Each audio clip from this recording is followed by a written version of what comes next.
Aspirants, आज हम पढ़ेंगे 2 अप्रैल 2025 के करंट अफेयर्स। तो जल्दी से निकालें अपना पेपर पेन एंड करें वीडियो के साथ में ही अपनी नोट्स मेकिंग स्टार्ट। आज की फर्स्ट न्यूज़ है that world autism awareness day कब हम सेलिब्रेट करते हैं 2 अप्रैल को हर साल। ये ऑटिज्म क्या होता है, इससे रिलेटेड लोगों में अवेयरनेस लाने के लिए ये डे सेलिब्रेट किया जाता है। यूनाइटेड नेशंस जनरल असेंबली के द्वारा ये डे सेलिब्रेट किया जाता है। इस साल इस डे का थीम रहा advancing neuro diversity and the UN sustainable development goals SDGs। अब हमने यहाँ पे बात की कि ऑटिज्म से रिलेटेड अवेयरनेस लाने के लिए, तो ऑटिज्म होता क्या है? ये हमारा ब्रेन से रिलेटेड एक डिसऑर्डर होता है जिसमें कम्युनिकेशन करना, किसी से इंटरेक्ट करना, बात करना, उसमें चैलेंज फेस करता है इंसान। ठीक है, तो आपने याद रखना है थीम किसके द्वारा सेलिब्रेट किया जाता है, थोड़ा सा ऑटिज्म क्या है ये पता होना चाहिए एंड डेट आपने याद रखनी है। ठीक है, सेकेंड पॉइंट अगर हम देखें तो यूनेस्को ने रिसेंटली एक रिपोर्ट रिलीज की है जो कि न्यूट्रिशन से रिलेटेड है, जिसके बारे में हम पढ़ेंगे। रिपोर्ट का टाइटल क्या है?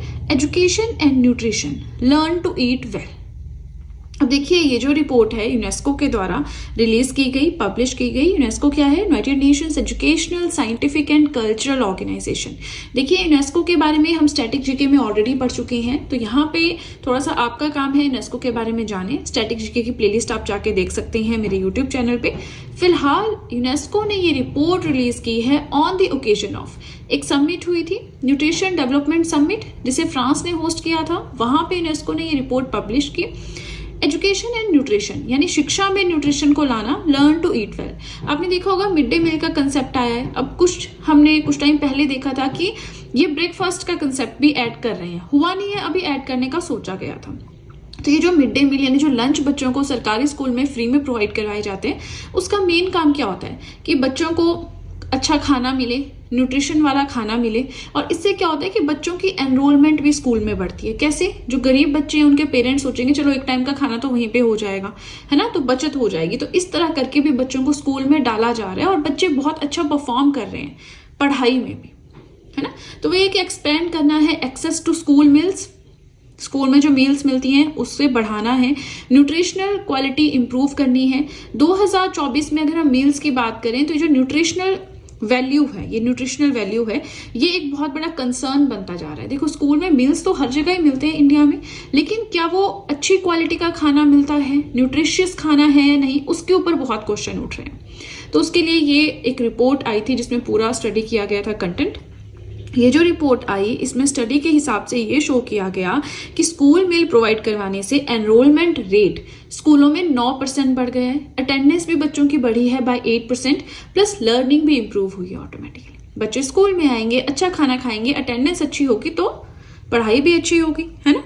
चलिए, थर्ड पॉइंट अपना देखें, एक्सरसाइज टाइगर ट्रिम्फ क्या है भाई ये? पहली चीज तो 4th एडिशन हुआ है इस एक्सरसाइज का। इंडिया और यूएसए के बीच में ये एक्सरसाइज होती है HADR, that is humanitarian assistance and disaster relief exercise. कहीं पे कोई डिजास्टर आ जाए तो कैसे सब मैनेज किया जाएगा, उसके ऊपर यहाँ पे पहले ही ड्रिल्स हो जाती है। Try military exercise Indian navy है, इंडियन आर्मी है, इंडियन एयरफोर्स है। सेम यूएसए की नेवी, आर्मी, एयरफोर्स तीनों इसमें पार्टिसिपेट करते हैं। 1 अप्रैल से शुरू हो चुकी है, 7 अप्रैल तक चलेगी। विशाखापट्टनम आंध्र प्रदेश में हो रही है इस साल 2025 में 4th एडिशन। सबसे पहले 2019 में ये एक्सरसाइज हुई थी। इंडिया की नेवल शिप्स की बात करें तो जलाश्वा, घड़ियाल, मुंबई, शक्ति, ये सब इस एक्सरसाइज में पार्टिसिपेट करेंगे। ठीक है, चलिए, फर्स्ट पेज हो गया कंप्लीट। कोई भी डाउट हो कमेंट सेक्शन में पूछ सकते हैं। वीडियो पसंद आ रही हो लाइक जरूर कीजिएगा, प्लस नोट्स मेकिंग अपनी कंटिन्यू रखें। ठीक है, चलिए, तो अब सीधे चलते हैं अपने नेक्स्ट पेज की ओर। आज का 4th पॉइंट है दैट इंडियन नेवी कंडक्ट करवाएगी एक exercise which is the IOS Sagar exercise, Indian ocean ship Sagar exercise. ये मैरीटाइम इनिशिएटिव है, नेवल जो फील्ड है हमारा उनके द्वारा चलाया गया इनिशिएटिव है।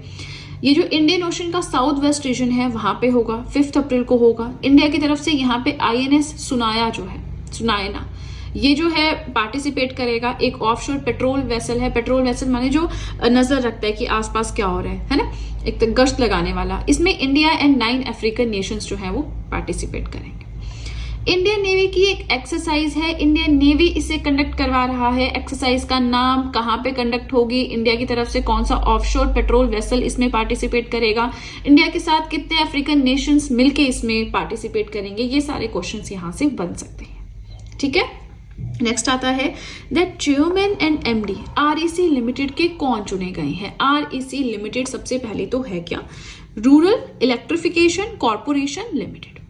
ठीक है, चलिए इस कंपनी के बारे में बाद में पढ़ेंगे, पहले हम देखते हैं कि chairman and MD REC limited के कौन बने हैं। परमिंदर चोपड़ा। 3 महीनों का फिलहाल इन्हें जो है कार्यभार दिया गया है, एडिशनल चार्ज मिला है, ऑलरेडी इनके पास एक पोस्ट है संभालने के लिए। अब कौन सी पोस्ट पे हैं वो सब देखना जरूरी नहीं है, but chairman and MD for a period of 3 months REC limited के कौन बने हैं, परमिंदर चोपड़ा। आरईसी की बात करें तो ये एक महारत्ना कंपनी है, मिनिस्ट्री ऑफ पावर के अंडर आती है। आरईसी की फुल फॉर्म हमने पहले ही देख ली, रूरल इलेक्ट्रिफिकेशन कॉर्पोरेशन लिमिटेड।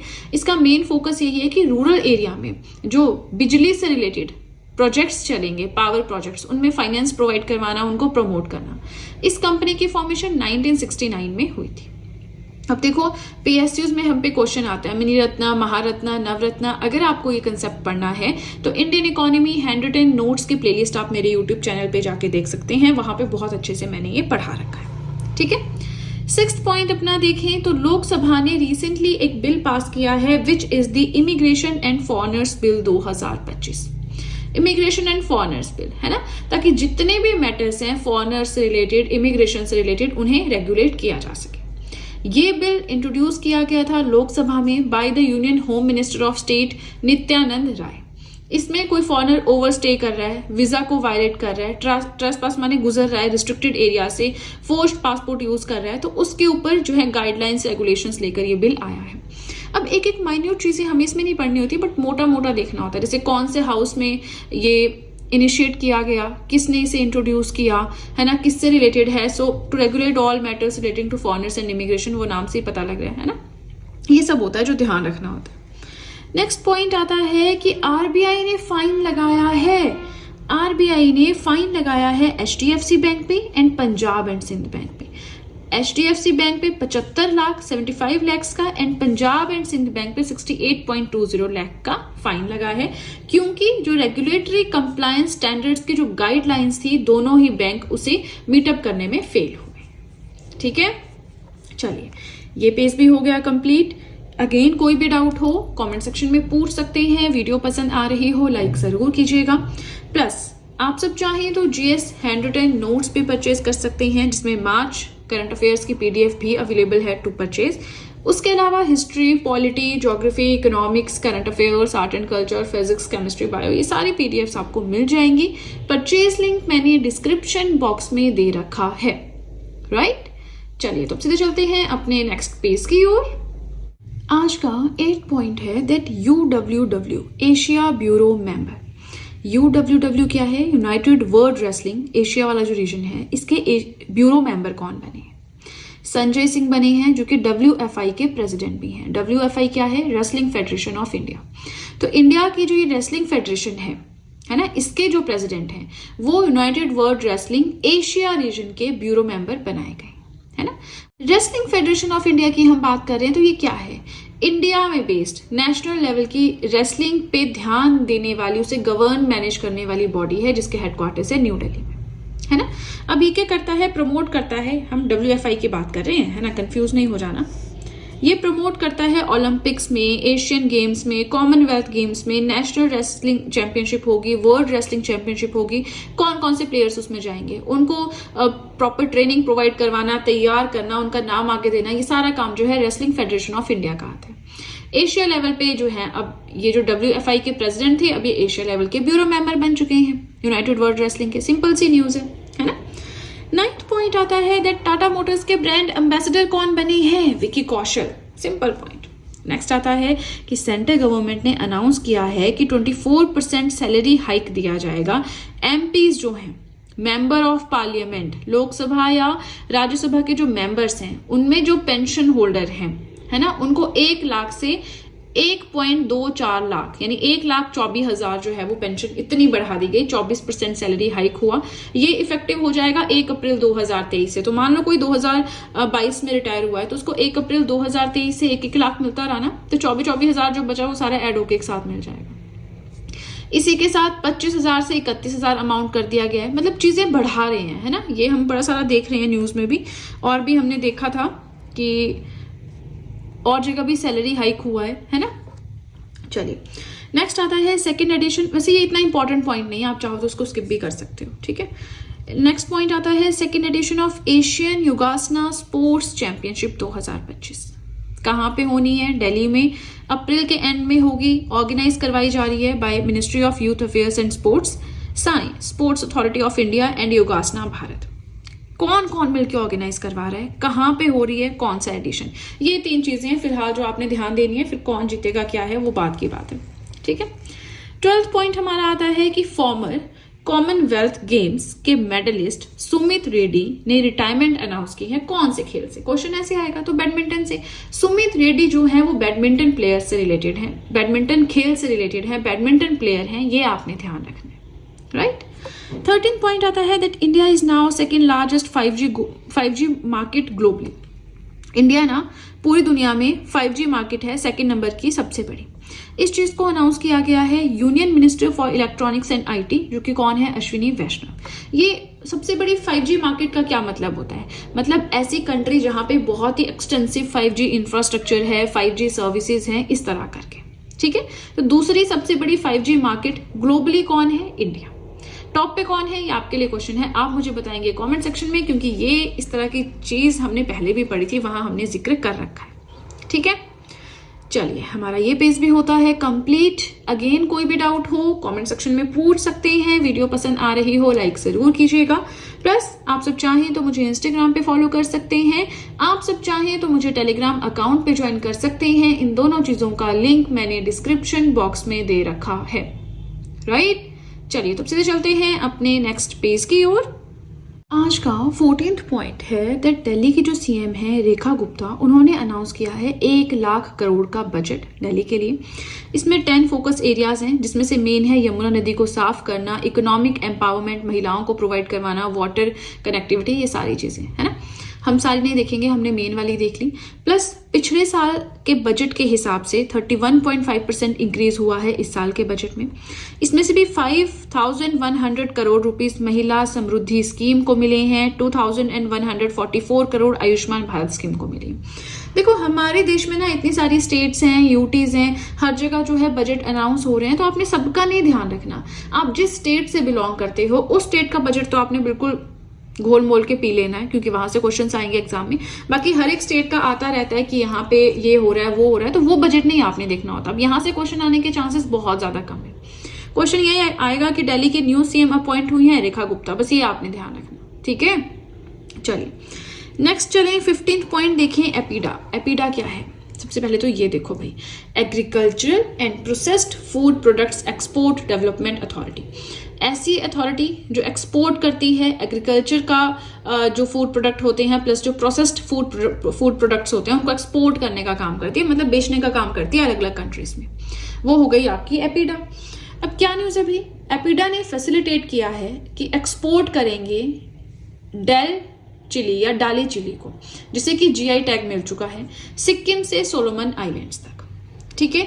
अभी जो डाली चिली है ये बहुत ही न्यूट्रिशियस चीज है, ब्राइट रेड कलर की होती है। चिली माने मिर्च है, इसमें vitamin A, C, E abundance में होते हैं, पोटेशियम होता है। इसे फायरबॉल चिली या डेल खुरासनी भी कहते हैं। तो क्या है, एपीडा बेचेगा, एक्सपोर्ट करेगा डेल चिली को सिक्किम से सोलोमन आइलैंड्स तक। ये जो एपीडा है that is Agricultural and Processed food Products Export Development Authority, ये Ministry of Commerce and Industry के अंडर आता है। सोलोमन आइलैंड्स की बात करें तो ये एक आइलैंड कंट्री है, ऑस्ट्रेलिया के नॉर्थ ईस्ट में लोकेटेड है, with its capital at Honiara.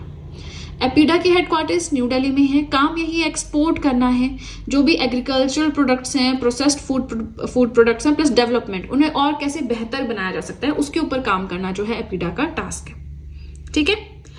चलिए 16 पॉइंट देखें, हुरून ग्लोबल रिच लिस्ट 2025 आई है। हुरून ग्लोबल के द्वारा एक लिस्ट आई है जिसमें कौन कितना अमीर है भाई। ग्लोबली, उसके बाद की जाएगी। तो अब ये ना, इसमें टॉप 10 की हम बात करेंगे तो टॉप 10 में एक इंडियन वुमेन भी है जिनका नाम शामिल है, ठीक है।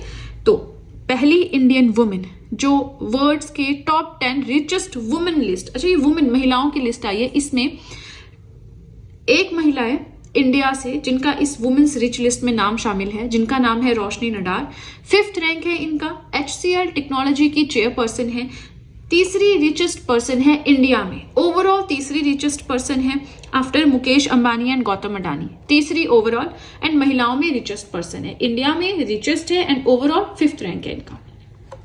अभी जो हुरून ग्लोबल रिच लिस्ट आई है महिलाओं की, वुमेन की 2025 की, इसमें 561 महिलाओं की रैंकिंग है, जिसमें से 284 तो इंडियन ही है ना। इंडिया की हम बात करें तो इंडिया का रैंक है 3rd ओवरऑल पूरी दुनिया में in case of number of billionaires. India का बिलियनियर हब क्या है? मुंबई। अब ये जो हमने कहा कि 5th रैंक रोशनी नडार का है, इसमें टॉप किसने किया है? एलिस वॉल्टन ने, जो कि यूएसए की है, वॉलमार्ट के फाउंडर की बेटी। सेकंड फ्रेंकोइस बेटनकोर्ट मेयर्स, ये फ्रांस की हैं, ये लॉरियल की उत्तराधिकारी हैं, है ना। तो बहुत सारी चीजें हमने यहां से पढ़ी, क्वेश्चन कैसे भी आ सकता है। Plus top wealthiest people in India, India में अमीर लोगों की बात करें तो मुकेश अंबानी टॉप पे हैं, Gautam Adani and their family 2nd number पे है, Roshni Nadar and their family 3rd number पे है, ठीक है। चलिए, इसी के साथ ये पेज भी होता है कंप्लीट। डाउट पूछ सकते हैं कमेंट सेक्शन में। वीडियो पसंद आ रही हो लाइक जरूर कीजिएगा। प्लस नोट्स मेकिंग कंटिन्यू रखनी है, नोट्स बनने किसी भी हक में रुकने नहीं चाहिए, ठीक है। चलिए, तो अब सीधे चलते हैं अपने लास्ट पेज की ओर। आज का 17 पॉइंट है that best national performance award in NAAT. NAAT क्या है? Nucleic acid amplification test. तो इस टेस्ट के लिए national performance award, best national performance award Telangana को मिला है। तेलंगाना ने बहुत ही अच्छा परफॉर्म किया ट्यूबरक्लोसिस के टेस्टिंग में, उसके लिए इस स्टेट को अवार्ड मिला है। ये जो अवार्ड है 100 डेज का कैंपेन चला था, ट्यूबरक्लोसिस मुक्त भारत अभियान, उसके तहत ये अवार्ड दिया गया है। अवार्ड को प्रेजेंट किया गया by union health minister JP Nadda, ठीक है।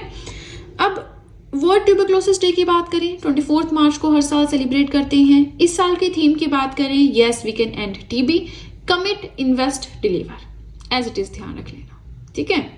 18 पॉइंट अपना देखें, गोल्डन पीकॉक इनोवेटिव प्रोडक्ट और service award. Golden peacock award है बहुत ही इनोवेटिव प्रोडक्ट या सर्विस कैटेगरी में, किसे मिला है? BTP, बेंगलुरु ट्रैफिक पुलिस को ये अवार्ड मिला है। यहाँ का इस पुलिस, बेंगलुरु ट्रैफिक पुलिस का जो इनिशिएटिव था अस्त्राम, उसके लिए फुल फॉर्म क्या है?